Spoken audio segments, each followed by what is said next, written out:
मेरा नाम सावित्री है। ये बात उस समय की है जब मेरी नई नई शादी हुई थी और मैं अपने पति गोविंद के साथ एक पुराने पुश्तैनी घर में रहने आई थी। वो घर घर कम और हवेली ज्यादा था। गांव से थोड़ा दूर, आम और नीम के पेड़ों से घिरा हुआ। गांव वाले उसे पाटिलवाड़ा कहते थे। सुना था हमारे पुरखों में कोई बहुत रसूखदार जमींदार था, लेकिन समय ने सब छीन लिया। बस वो वाड़ा और उसकी खामोशी बाकी रह गई।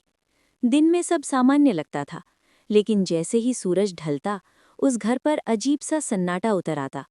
ऐसा लगता जैसे कोई अदृश्य चीज जाग उठती हो। हम कुल 5 लोग रहते थे। मैं, मेरे पति, सास, देवर विष्णु और उनकी नई दुल्हन राधा। राधा की उम्र मुश्किल से 18 साल होगी। भोली, शांत, बिल्कुल मासूम। शादी के 3 दिन बाद पहली घटना हुई। उस रात सब सो चुके थे। मैं आंगन में दिया बुझाकर अपने कमरे की तरफ जा रही थी, तभी मुझे पीछे से पायल की आवाज सुनाई दी। छन, छन, छन। मैंने पलटकर देखा, कोई नहीं। मैंने सोचा शायद भ्रम होगा, लेकिन जैसे ही कमरे में पहुंची, राधा बिस्तर पर नहीं थी। मेरी धड़कन तेज हो गई। मैंने देवर के कमरे का दरवाजा खटखटाया। विष्णु, राधा इधर है क्या? वो घबरा कर बाहर आया। नहीं, वो तो आपके साथ थी ना। हमने लालटेन उठाई और पूरा वाड़ा छान मारा। वो कहीं नहीं थी। तभी आंगन के पीछे वाले हिस्से से हल्की सी सरसराहट सुनाई दी। वाड़े के पीछे एक पुराना कुआं था, जिसके बारे में गांव में तरह तरह की बातें होती थीं। कहा जाता था सालों पहले एक औरत ने वहीं कूदकर जान दे दी थी। हम डरते डरते वहां पहुंचे, और जो हमने देखा वो आज भी मेरी रूह हिला देता है। राधा कुएं की मुंडेर पर खड़ी थी, बाल खुले हुए, हरा लहंगा भीगा हुआ, और वो झुककर अंदर झांक रही थी। राधा, मैंने आवाज लगाई। वो नहीं हिली।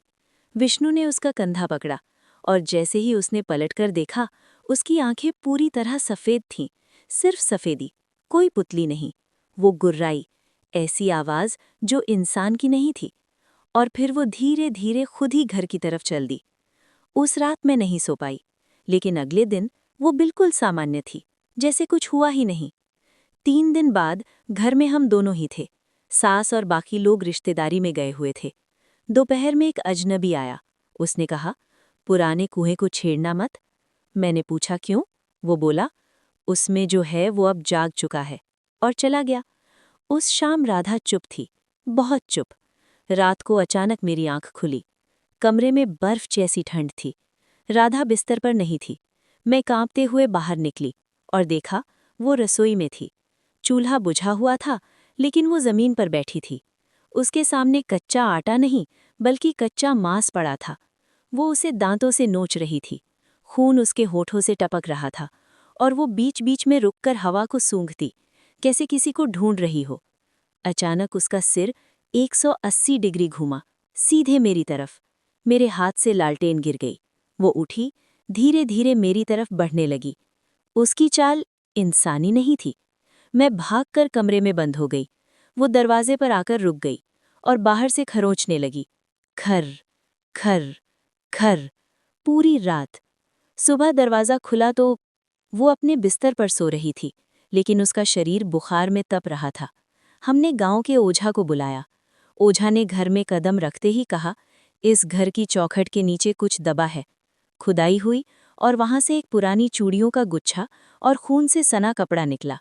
ओझा बोला, जिस औरत ने कुएं में जान दी थी, उसे धोखा देकर यही मारा गया था। उसकी आत्मा अब घर की नई दुल्हन में बस गई है। उपाय बताया गया। अमावस्या की रात किसी सुहागन को उसी कुएं पर जाकर दुल्हन के गहने जलाकर उस आत्मा को विदा करना होगा। मैंने जाने का फैसला किया। अमावस्या की रात, घना अंधेरा। मैं दुल्हन की तरह सजी, कुएं के पास पहुंची। जैसे ही गहने जलाए, पानी में हलचल हुई, और फिर कुएं से एक काली आकृति बाहर आई। बाल चेहरे पर, चेहरा सड़ा हुआ, आंखें खाली। वो मेरे बिल्कुल सामने खड़ी थी। उसने हाथ बढ़ाया। मैंने भगवान का नाम लिया और बिना पीछे देखे भागी। पीछे से उसकी चीख गूंजी, इतनी भयानक कि पैरों से पत्ते गिर पड़े। घर पहुंची तो राधा जमीन पर गिरी हुई थी। उसके शरीर से जैसे कोई चीज निकलकर हवा में घुल गई, और फिर सब शांत। उस दिन के बाद राधा कभी उस कुएं की तरफ नहीं गई और 2 महीने बाद वो कुआं खुद ब खुद धंस गया, जैसे उसे किसी ने अंदर से खींच लिया हो। दोस्तों, आज वो वाड़ा खंडहर बन चुका है, लेकिन गांव वाले कहते हैं अमावस्या की रात वहां अब भी पायल की आवाज आती है। छन छन छन। उस वाड़े में एक कमरा था जो हमेशा बंद रहता था। ना उसमें कोई जाता था, ना उसके बारे में कोई बात करता था। सासू माँ बस इतना कहती थीं, वो पुरखों का कमरा है, उसे मत खोलना। लेकिन उस आखिरी अमावस्या के बाद कुछ बदल गया था। अजीब आवाजें। कुएं की घटना के बाद घर शांत तो था, लेकिन पूरी तरह नहीं।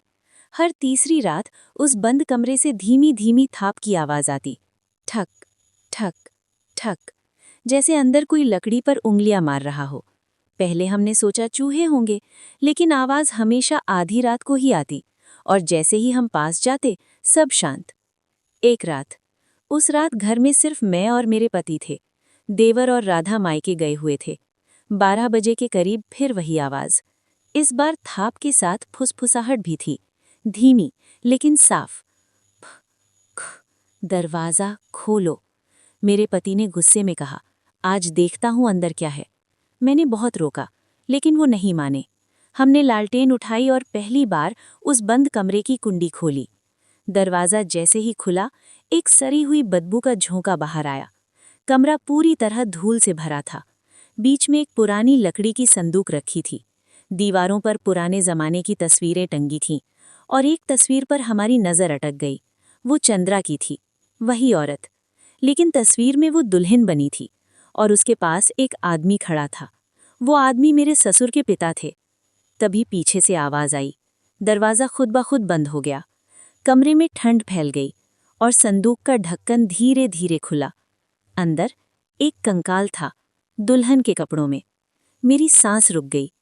तभी दीवार पर टंगी तस्वीर से खून टपकने लगा, और एक आवाज गूंजी, मुझे धोखा दिया गया था। मेरे पति पीछे हट गए। कमरे की दीवारें जैसे हिलने लगीं, और तभी वो कंकाल धीरे धीरे उठने लगा। मैंने भगवान का नाम लिया। मुझे अचानक याद आया, सासू माँ ने कभी कहा था कि पुरखों के जमाने में एक नौकरानी गायब हो गई थी। अब समझ आया, वो गायब नहीं हुई थी, उसे यहीं छुपाया गया था। अंतिम मुक्ति। मैंने कांपते हुए कहा, चंद्रा, तुम्हें न्याय मिलेगा, हम सच सबको बताएंगे। वो कंकाल ठहर गया। तस्वीर का खून रुक गया। कमरे की हवा हल्की होने लगी। मैंने अपने पति से कहा, इस संदूक को जलाना होगा। हमने आंगन में आग जलाई, पूरे संदूक को उसमें डाल दिया। जैसे ही लकड़ी जली, एक लंबी चीख सुनाई दी। लेकिन इस बार वो चीख दर्द की नहीं थी, जैसे किसी को मुक्ति मिली हो।